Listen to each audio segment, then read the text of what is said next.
everybody. Hello. I'm Margaret from NoTube, and I would very much like to welcome. We have our guests at the moment are Angelika, Benjamin, Esther, Fatima, and Tabirta. Hi, everybody. We will be spending the next hour communicating in English with each other. And we got a huge list of nearly 30 questions. But are they from the people now present? Some of them, yes. Oh, lovely. And since we are not so many yet, maybe others are still going to come in. We can also take the time to talk about your individual questions. But maybe I would like to start with a few comments on the topic of the evening, which is on-site versus online. And I just want to explain what we mean by this differentiation. We are a firm specialized on early eating and feeding problems. We exist since 15 years, and we were one of the first firms at all operating online, long 10 years before COVID came. We were already really performing treatments, effective and successful treatments, by communicating with people completely and exclusively online. So with online, we mean that about 100 patients per year get to know us by our online assessment. It starts with a free evaluation. It goes on with an online assessment where we look at videos of your child. We have a questionnaire, and we ask you to upload a few important medical reports, which might have to do with an underlying illness. And after that, the choice is basically with the parents, whether they choose treatment online or on-site. And there are a few conditions which determine that online needs to be chosen. And I'd just like to go into them because they're actually quite logical. It was developed for children with severe immune deficiencies who are not able to come and visit us and meet other children in a group because they would be too much at risk. The second thing is we don't integrate children with a tracheostomy into the on-site group because we are worried and concerned that the risk of catching even a stupid small virus infection might be very, very dangerous for them. And children who are oxygen dependent without a tracheostomy, because they have maybe a sleep apnea syndrome, we also prefer to have them at home in their natural environment. But from that, it's of course also a question of being able to travel. The distance is not the problem really. In our last teaching school, we again had children from New Zealand, 2 little boys. The problem is the family in its composition mobile enough to get into a plane or a car drive or a train? And so people from America, Australia tend to choose. It's not a condition, but they tend to choose our online treatment. And it works absolutely. We have several publications on this. The same approach is done, but the transfer of information and analysis of the things we can see and the feedback to you just happens exclusively online. We also can fit into this online treatment meetings with the local medical teams. So if a child has a severe kidney problem or a severe heart disease where there has to be some special attention for the medication or for the volume in the tube children, we tend to involve the medical teams with a Zoom. But basically the approach in both treatments and also for the picky eaters as well as the children who are dependent on the tube is the same one. We follow the child. I think on our website you can read that very well. We call it the child-led. So the child and its actual behavior, whether you see it in front of you or on site, is the kind of guideline from which we start and develop the next possible and necessary step in its eating development.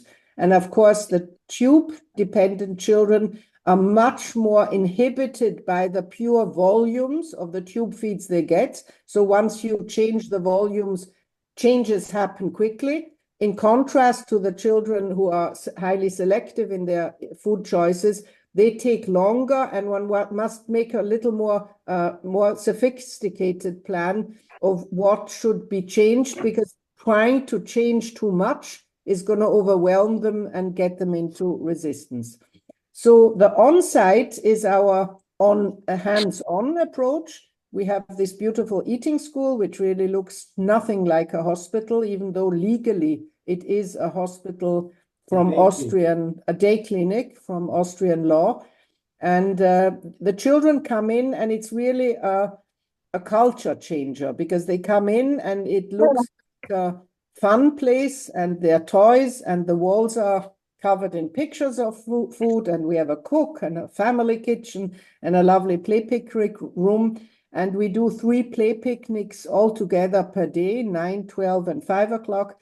And in between, we have 4 groups of sensory perception stimulating groups, where one parent and the child is meeting new things to do with games and stimulative plays to do with food, whilst the other parent is in a kind of psychodynamic group, either mums or dads or mixed, on the one hand, trying to help the parents understand the process their child is going through on a cognitive level better, but also talking about the relationship of the feeding, which in all cases, completely all cases, is distorted, because not being able to feed your child is painful for parents. And whatever the reason might have been, and whatever the child had in its medical past, doesn't change that you feel uneasy and under pressure, and it's hard to not be able to feed your child. And mostly parents go into more and more effort, which rarely helps to solve the problem. So these are the basic 2 differences of hands-on and on-site versus online. So my first question into the round is there, for this topic of the evening, any specific question you want to ask exactly to this differentiation? You can hold your hand if you have. I have a question, please. Angelika? Yeah. How can you deal with parents who are very under trauma? So if they're at home and you cannot be with them, and you feel and see the pain, the emotional pain, and all the trauma and all the resistance and all the panic in the child and the parents, how can you be with them if they're not with you? Yeah, Angelika, that's an excellent question. And that's really my absolutely everyday work and challenge. I try to summarize this topic under the differentiation between facts and fears. That's how I write it, because we're talking about now online, because we can't hug them, we can't reassure them. But I do find that it's important not to be frightened of their fears. So I try to be honest, I try to be very straightforward, and I say, here's a list of the facts as I see them from my perspective, and I say, look, what does your child actually do? Not what can it not do. Let's focus first on what is it doing, and what can it do, and what is already developed. And then we look at its weight chart, and then we look at the technique and all these things. These are the facts. And then we focus on the fears, which are mostly in the minds of the parents. And these are like, the first step is to make 2 heaps from the one huge heap. And parents usually, if one is respectful, and I very much make it clear that we're going to not solve the trauma, that's absolutely impossible, but we're going to change the focus, and not every time they see the child do something, burst into tears, but to try and say, now, let's focus on what my child is doing now. And maybe 2 hours later, when I get to my computer, I'll write to Marguerite or to Lily or to one of us, what went through my mind. And you can't really do trauma therapy online because that's not our focus. We are trying to help the child. And already about 40 years ago, we wrote a publication on oncological children who didn't eat and the parents were severely depressed. And if you help the children eat, the parents suddenly, the moms were not depressed anymore. So there is a very close link, which is kind of interaction related and not only trauma related. So that if you help the child on a symptom level get better and visibly get better, then the trauma can be kind of left in the cupboard for a while. And they will always carry the trauma with them, but we make very clear that there is things like trauma therapy, and this is not the project we're focusing on now, but we respect it. And when moms write, I'm overwhelmed, then we try and find the best possible solution, and we integrate maybe grandma or neighbor, or mom goes and visits her friend. Sometimes we have a lot of pain in moms who can't get the child off the breast, and they kind of are suffering already. And we have to discuss that. And it's always the parents who choose. We make suggestions, and we try and make not 100 suggestions, but 3 or 4, and say, please discuss it in peace and get back to us with your choice. So I think we try to be very frank and direct, but respectful. But what can you do when the parents are not with you at NoTube? You cannot be with them, we write. Yeah, for example, the picky eater child refuses everything.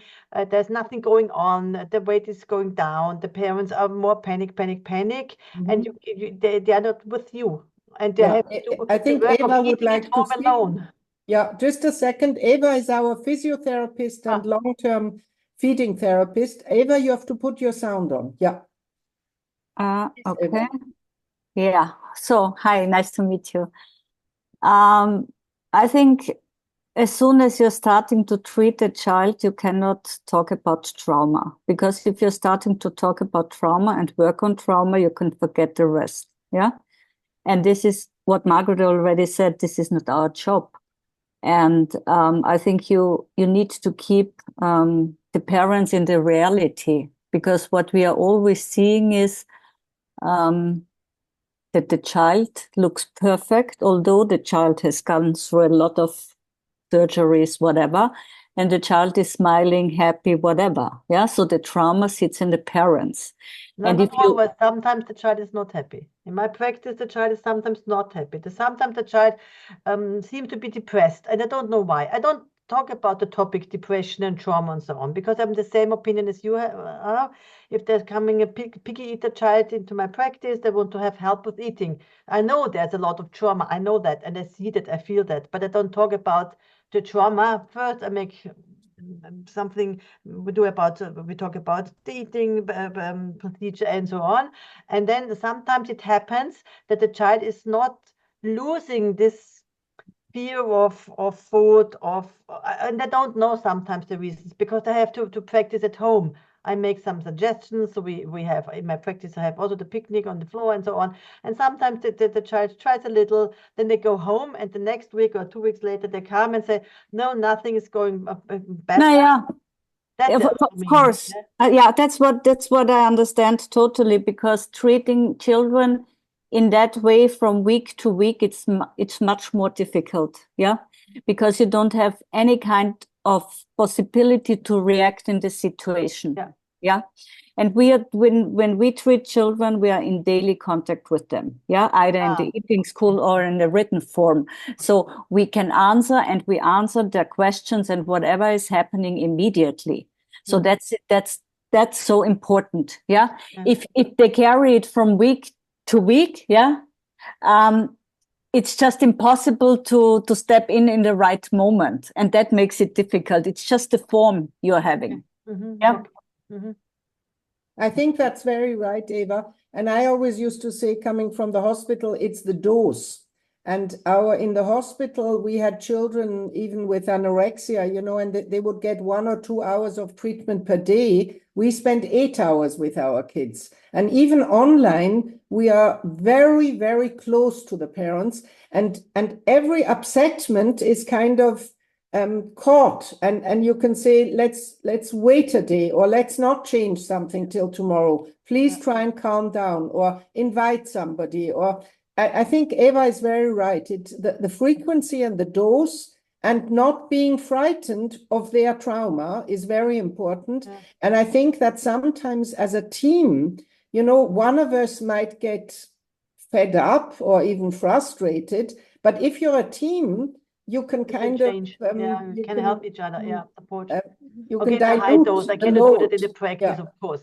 No. High dose. Okay, It comes seldom. It's not. It's very rare that I say, okay, now I stop my work. You have to go either to NoTube or to the Kokon in Wiener Neustadt. And they say I cannot do it anymore. But it's seldom. Sometimes it happens. I think sometimes one really needs a culture changer, a Tapetenwechsel, change everything. The house, the smell, the group, and the child just comes in. We had now a 12-year-old from Munich. And he came in absolutely severe picky eater, and he says he wants to learn to eat noodles. On day 2, he was eating bolognese. He was cooking them and eating them.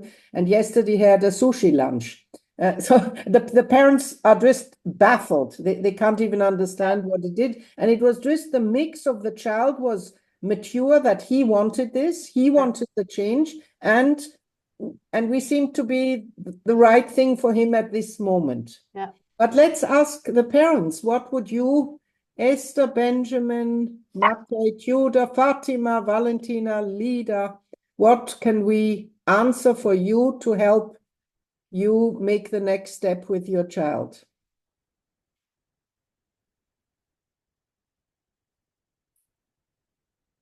Who would like to ask a question? How many? Hello, Yes. Oh. Hello, this is Fatima. Lovely, Fatima. I have a question. So I have a granddaughter who is 3 now. She was on the tube when she got on the tube when she was 6 months old, and her parents finally took her off. They have been to a few doctors. They took her off the tube about 3-4 months ago, hoping that she will eat through her mouth. And she has started to eat. However, the only thing she will eat in very small quantities are like rice and bread and fruits. Absolutely no protein. And she does not want to try anything else, even though they may present her with certain vegetables, one thing at a time, but she even refuses to touch any of that stuff. Okay, so Fatima, that's an excellent question. Is the tube out? The tube is still in her stomach. Okay, fine. And how is the weight course going? Is she stable in weight, or is she losing? She keeps losing weight, and she's actually off the charts now. But they're hoping she is in an environment. She goes to a daycare where she sees other children, eating, and so sometimes she will actually eat pasta. But I must tell you, without knowing the numbers, it's not good in this phase when the tube is not used to lose weight. That should not be tolerated too long, because getting the child weak and weaker is not going to help anybody, and then one will have to start refeeding by the tube. And so I would very much ask that you tell your daughter to contact us, and we'll have a look at the growth data. We'll just look at where on the chart she is and where she was and what we can help. The first thing I would advise is to include bread which has protein. You can get that everywhere now. Bread which is with or without kernels, but it contains quite a portion. All these sports people are buying this now. And at this phase, the first thing we have to really do is stop the weight loss. So we would have to find a food which is nutritionally more valuable as what she's eating right now. Eva, what did I forget? I just wanted to ask, where do you live, Fatima? Or your granddaughter? I live in the US. Yeah, we live in Virginia. In the US, okay. In US, so, yeah. Okay. So my question is also, you said that she's eating some things and rice, bread, and fruit. And yeah, exactly, and not touching anything. So it depends also on what was the reason for her getting a feeding tube, what is her general development. So for sure, she is a little bit, from her sensitivity, she's a little bit high sensitive, yeah, to some textures. If she is not able to touch them, then she can't eat them. So I think one also needs to look a little bit closer into her whole medical history. And feel free to book a free evaluation with me that we can have a look at it, yeah? All right, thank you. You're welcome.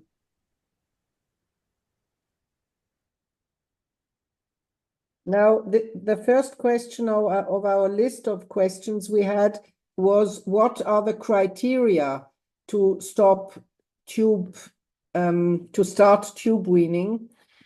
The criteria are that there's no medical reason anymore to keep the tube. That's very important, that the medical system which was responsible for the decision to give the child the tube, whether it was a primary tube because of extreme prematurity or a secondary tube because of failure to thrive, the system has to give the kind of okay for saying there's no reason why we need to keep our child on the tube, but we lack the knowledge of how to manage and how to wean. So please, it's okay to start that process. And in general, one can say the earlier, it has to, of course, be clear that this is a temporary tube and not a child with a progressive illness which will need to stay on the tube. So some parents we have to disappoint and say this is not a realistic or safe idea to wean the child.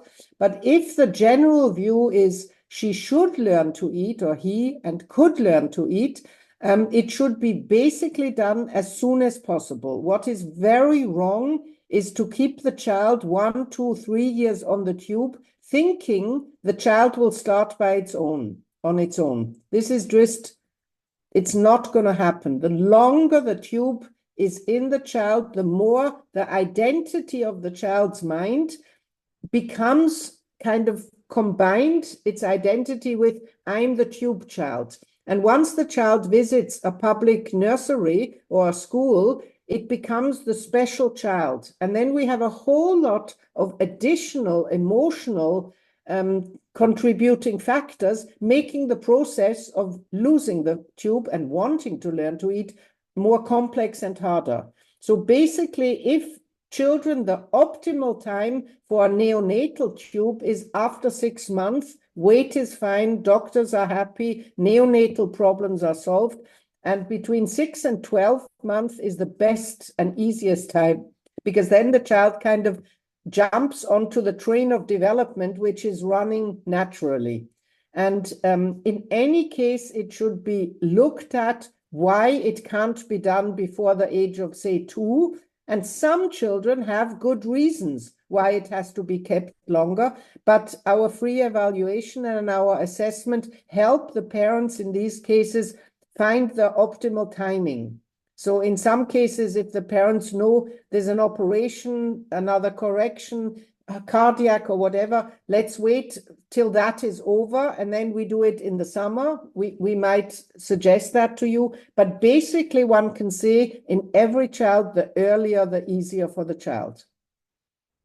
That was the first question. Would anybody of you like to ask a question?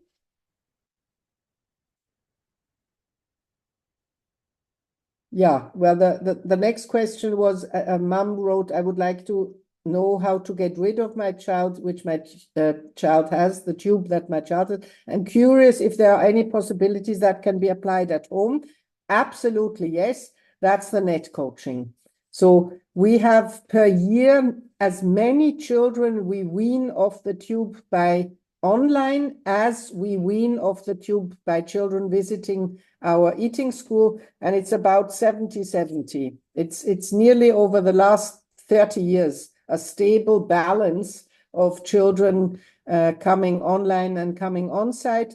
And the mix is always nearly also half-half of children with a nasogastric tube or children with a jejunal or G tube. That's also quite a long balance. And lately, in the last 3 years, we are also weaning a lot of children, increasing number of children on TPN, on parenteral feed, or on combined tube and parenteral feed. Children with so-called short bowel syndromes, and they are quite challenging, but basically the process is the same, and we just have to cooperate a little more with the gastro teams which are treating them. So I don't want to talk so much. Please ask questions. Very interesting, what you say. I'm very happy. Hello. One question was of mums, a very typical one, without a child without a tube. How do I get my daughter to eat? Now, this is a wonderful question. We hear it every day, and we always then continue with a discussion about what it means to get my child to do anything.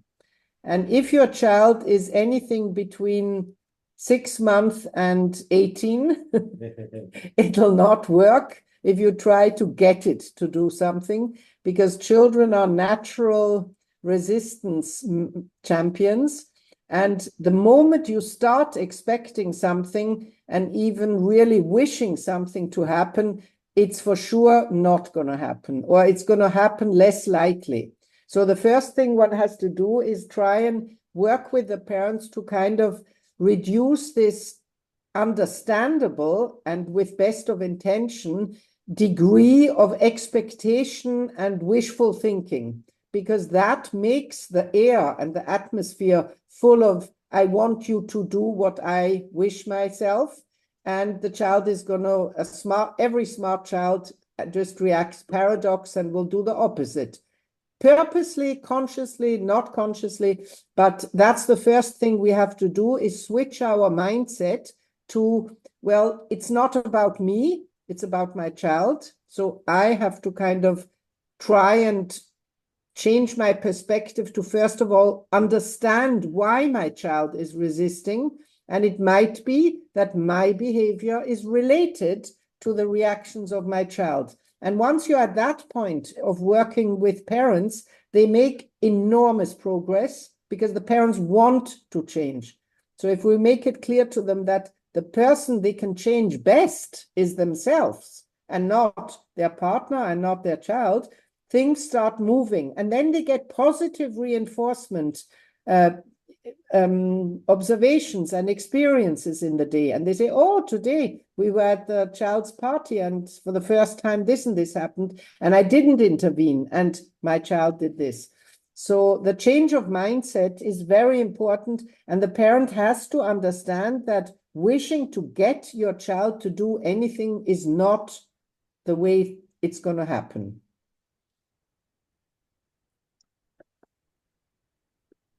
Sehr gut, Grete. Mm-hmm. Spannend. Margaret, Yes? Lida wanted to ask a question earlier, and I pinned her to the Lida? Lida. Yes. Can we hear Lida speak? Yes, hello. Thank Hello, you. Lida. Hello. I have more question about child with the tube. Because we have a child with cerebral palsy. I don't know Yes. if you know the translation, if I Absolutely, say it well, because Yes. I didn't speak English for a long time. You're And speaking beautifully, Lida. she has a feeding tube from the birth. Yeah. She has 20 months now, but she never eat it by mouth, Yes. just with a few tube. And so that was my question about the timing, because Yes. I know Lida. that having tube for long is bad, but on the other side, I don't know if she's prepared for. Yes, Lida, thanks for this question, because I would very much want to stress that we very much also treat children with developmental disabilities and illnesses of all sorts, myopathic illnesses and kidney condition and metabolic illnesses. So I'm very happy you asked this question. In children with a cerebral palsy, the first thing is, can she swallow her saliva? Does she swallow her saliva when she's sleeping, or is the pillow wet when she wakes up? No, when she's sleeping, it's absolutely fine. Mhm. But during the day, she is not able to do it. Sometimes, yes, because otherwise I would have to use some I don't know, Medication. some medication or some. But she's able to do it. But I have to change, clothes because it's wet. Well, we would ask you very much to send us the videos we look at in the free evaluation and in the assessment. And the critical question is the swallowing safe? If the swallowing is safe, we can start working with you and with your daughter. But we have to be sure that she doesn't aspirate, that she doesn't microaspirate, and that she doesn't have recurrent pulmonary infections. That's the critical question. And if she is safe for swallowing, she should be weaned as soon as she has a weight which is also safe. Like we wouldn't try if she's still extremely in underweight and malnutritioned, we would say, let's try and optimize the tube feeds to help her gain weight and maybe not vomit so much, but get into a safe weight and check and make sure that the swallowing is safe. And then we will give you a more concrete answer as soon as we've looked at the videos. So you would need like the video fluoroscopy of the act of swallowing? No. If you have the report, if that has been done, I would like to see the report. But it's enough if you show us how she breathes, how she drinks, or a drinking attempt. You put a tiny bit of water in her mouth, and we would watch on the video how she just deals with the offering of food. Eva? Yeah, because we had video fluoroscopy when she was 3 months, so it's now she's 20 months. So I think a lot has changed. Improve, and her weight is all right. She doesn't vomit. Wonderful. But she doesn't want food. She doesn't know what to do with it, and she doesn't want to put things to her mouth. Lida, Eva would like to say something. Lida, if you write me your email address, then I'm glad to send you all the information about the tube weaning and where you can get the assessment started, where Margaret talked about it. Yeah, so that you can send us the medical reports and all things like that. All right. So yeah, that's a good age. At 20 months, it's a good age. All right. I sent you I write you my email in the chat. Yeah. All right. So I will send you. Lovely. And you send me your email address to the help address, and then I send you everything you need. Okay. All right. Thank you very much. You're welcome. Okay, we have one question about what does a typical day or week look like for a child in the online intensive therapy. I can answer that quickly. In both therapies, but even more necessary in the online is that we need about 2 or 3 days to understand the problem properly. So the first 1 or 2 or 3 days at most of communicating in the net coaching program is asking questions in details, which the parents have tried to describe, but we haven't quite understood where the reason is why things are not working. And once this is clear, we ask you to describe exactly either the tube routine of your child with exact times and dates and volumes of which formula, or to write exactly, we have an intake protocol, what your child is eating when, how independent the child is eating it, and what's going on. And once we start, we usually have at least 1 to 2 contacts per day. At least 1. Sometimes it can also be 4, as Angelica said before, when the parents are very panicky or stressed or nervous and they try something and then they want to, they might say, I'll contact you at 1 o'clock. Can you look at the video, please, in the afternoon? And of course, we'll try and do that. So in some cases, it can be on special indication more frequent, but I would say the normal average is 1 to 2 a day.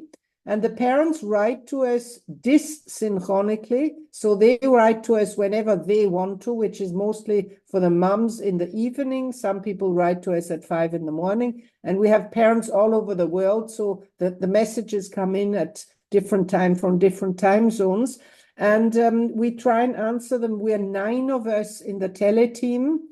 3 pediatricians, 3 feeding therapists, and 2 psychologists. And we take turns in answering the question. And every single child has 3 of us as the main team responsible. On weekends, they sometimes meet other people of the team, but 3 is the normal team taking care of every single child. So you get the answers from a pediatric medical perspective, from the psychological perspective, emotional and behavioral, and from the actual feeding sensory focused perspective.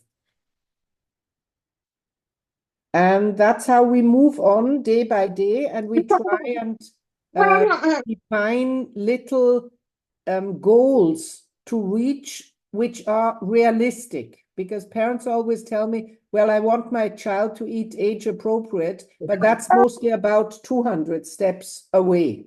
So we have to kind of bring a utopical, unrealistic vision into reality, and we just cut it down into tiny little portions and try and give the parents a positive reaction to small changes. So we say, just try and stop asking your child what it wants to eat, or stop asking questions, or don't give choices. Just eat, have a nice time, and ignore. And then when they can get back to you the same day, they'll take the stress caused by the child eating maybe even less easier, because they know they can get back to us the same day and not in 3 weeks. And so tiny portions, tiny steps, and step by step. It's a process. Learning to eat is a extremely complex and multifactorial process. And in healthy children, it takes more than a year. So it's not realistic to think that we have now 2 children in the eating school going on right now, who the parents want them to learn to start to chew and to eat solid food, but the child is like 1 year back from that point. So one has to also have patience, but it's easier if the parents are better informed and know what is a realistic expectation for the child to fulfill, and not something which is not going to happen. Yeah, and then we have the breastfeeding question. My child Margaret, there's another question. Yes. There's another question here.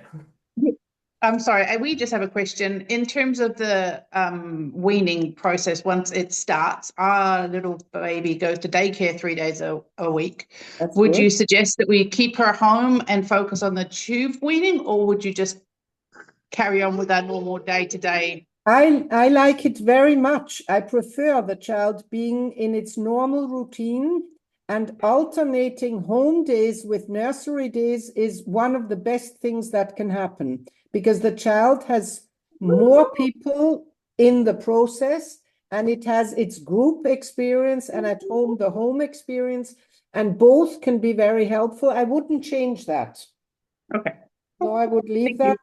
And yeah, I would basically maybe inform the nursery that the child is going through a change, and they should just treat it as normal as before, and not put too much. They shouldn't do too much. You know, that the children choose for themselves, and having its normal friends and the normal eating meal routine of the nursery is a very helpful additional resource. Thank you. I have one question about a mother talking about breastfeeding. The child is currently only breastfeeding and refuses all foods. What would your approach be in getting him to eat solids? So that's what I mean by huge steps. You can't change from the breast to the steak. That's just not going to happen. Weaning off the breast is something which, after the age of, let's say, 18 months, is even more tricky and complex and challenging as weaning from the tube. People don't believe that, but breast dependency is something which, at a certain point, mums are really, really, really desperate. And they have, at the same time, wishing that for this kind of nightmare. The last mum we had, she said she breastfed 40 times in 24 hours, which is an answer you get often. And it becomes a nightmare. The beautiful act of breastfeeding becomes a nightmare. And the parents, at the same time, the mum has the feeling, if I don't continue, my child's going to more or less die. So this is an emotional roller coaster.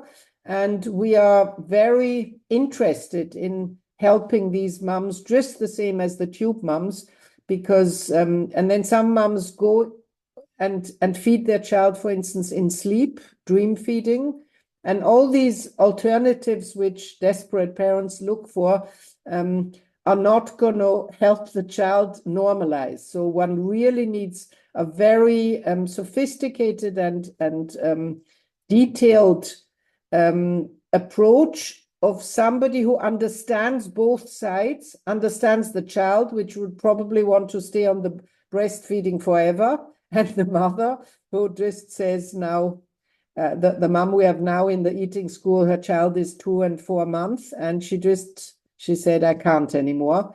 And at the same time, she adores the child, and the child plays all the tricks. But now on day 4, he just started opening up to what the world had around after 4 days of being very, very skeptical.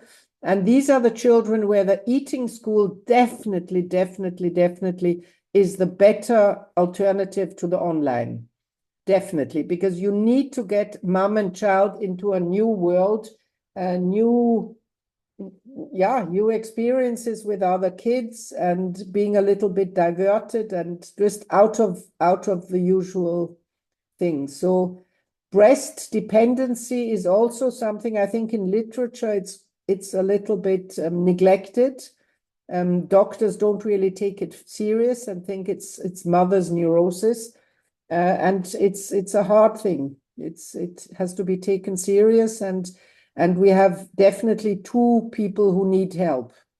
And if the father is also involved, things already go better. So there are different ways of also integrating the papas, if they are existent, into this process in the breastfeeding dependency.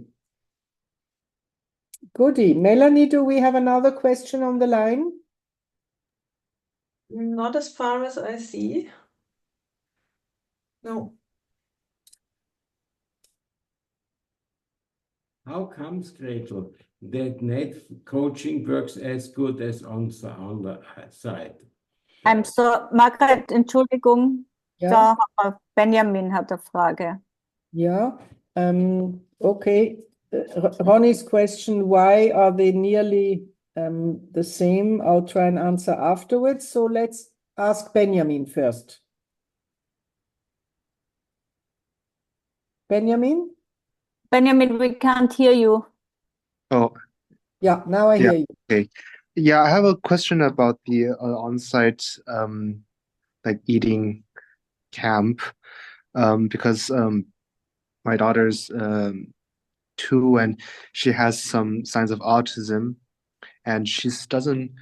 For example, we thought that, you know, like when she goes to a kita, to daycare, that she would, you know, see the other kids and kind of learn to eat, because she's just a very picky eater. She only eats like pureed foods and you know, cannot feed herself.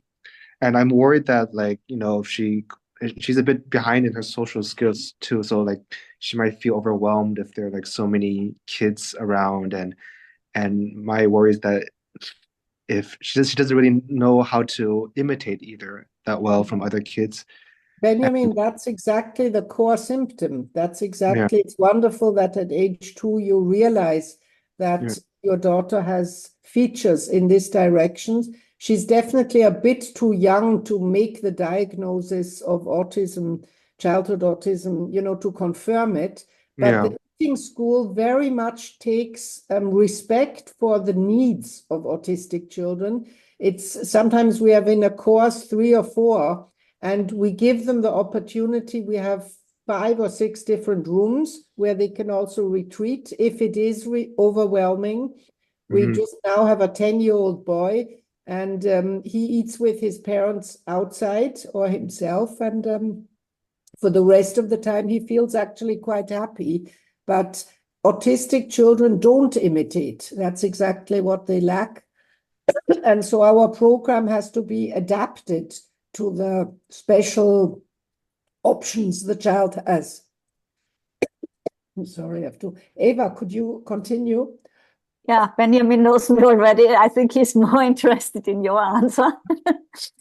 I think it's so important, especially for the families of autistic children and the child, to go out into the world, yeah, and also learn to deal, how it is possible that your child is eating outside, yeah, because otherwise, if everything is done at home, it becomes more narrow and more narrow and more difficult, yeah. And in the eating school, as Margaret said already, you can go out and in with your daughter in the way she needs it. And in all our treatments, the children are treated, individually, yeah.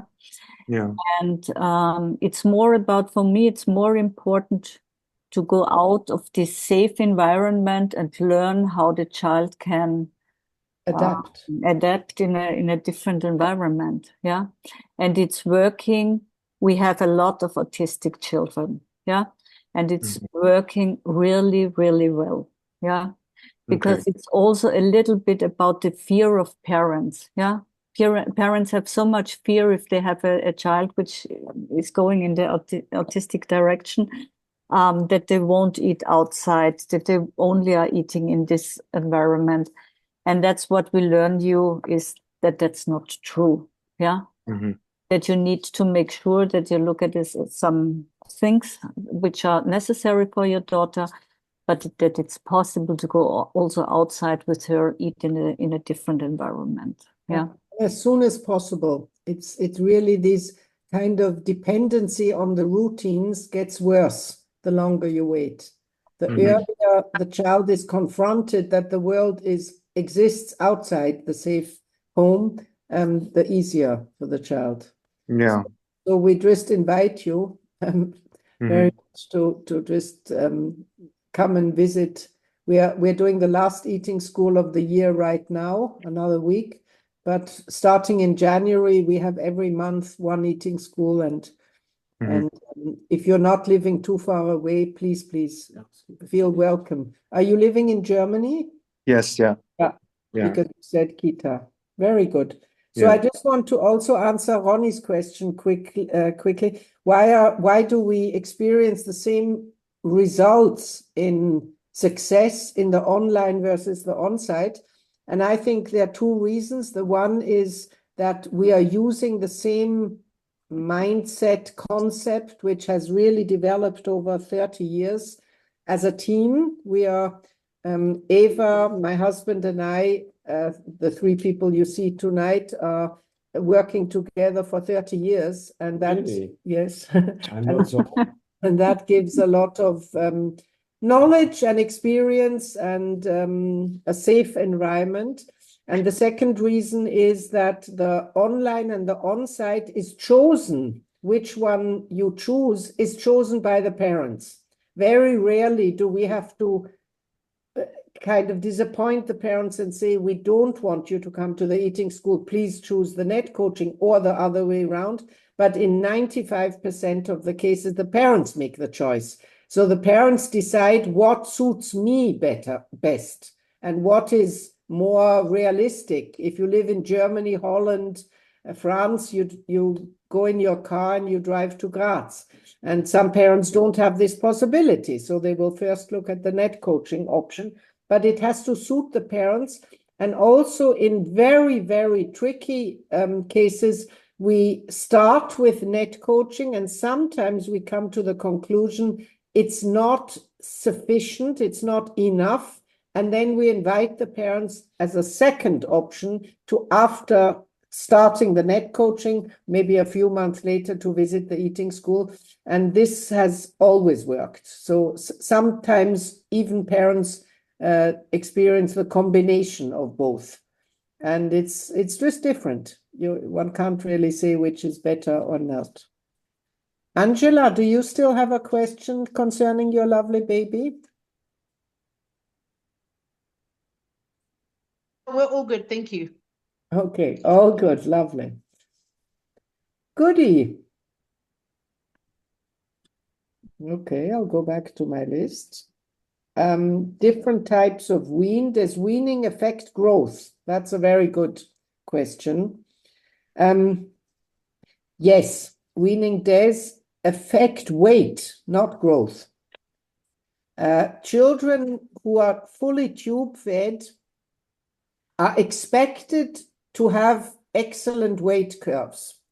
The truth is that a third, more than 30% of the patients we get who have been exclusively tube fed all their life suffer from severe malnutrition, because the side effects of the long-term tube feeding become so big, the vomiting becomes so excessive that they can't gain weight. So they're vomiting more than they're receiving every single day, and the weight curve flattens out.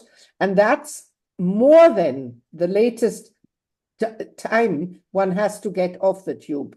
If the tube is not anymore effectively helping the child to gain weight according to the expectations of the curve, then it's not going well. And then keeping it longer in is definitely not going to help. So we expect a weight loss of between nothing and maximum 10%. So having the child start at a weight which is within the percentile range, of course, makes us happy. So we try and have the child at the beginning at a kind of 10th percentile, 20th percentile is ideal. But if the child is severely under, it's not a reason not to wean, because then we know for sure the tube is not helping. We have 2 children from Ireland with exactly this 2 siblings situation, that the tube has been given with the kind of hopeful, wishful thinking of the doctors, it'll help, but it's not helping both of them. And sometimes then weaning leads to a catch-up in growth, which wasn't reached before by the tube, because the tube changes a lot. The tube changes that the gastric enzyme production and the gastric hormones, which support the resorption of the tube food or the oral eaten food, is much more effective when the food is given by mouth.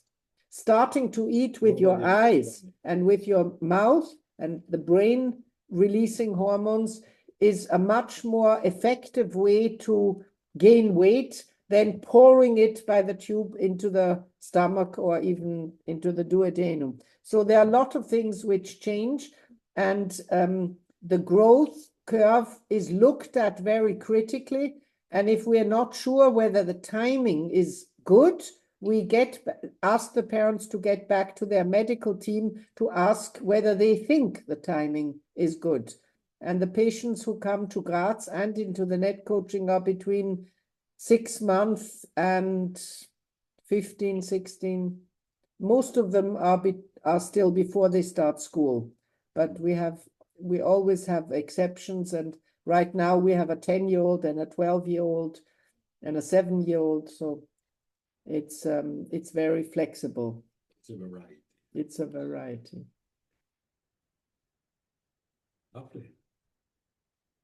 And all children who leave our aftercare, which is always offered for 2 months after the end of treatment, after the eating school and after the tube is out, the children keep in the online aftercare, also the ones who have been in the eating school. And we, of course, recommend them to go to their pediatricians and check the growth in the next 6 months. And if there are any kind of problems of weight, of not weight gain in the next 6 months, we ask them to get back to us and we offer a re-evaluation of what should be changed. And very often one has to enrich the food better. The children are, for instance, drinking too much water and filling themselves up with no calories and eating food which is just not valuable from the nutritional point of view. Yeah. Wonderful. Yeah, the whole concept of healthy food is a big ideological battle nowadays.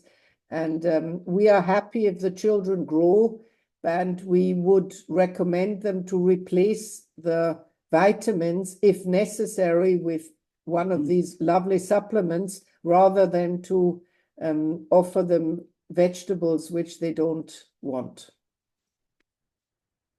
Very good. Are you going to make closing remarks? It's 58.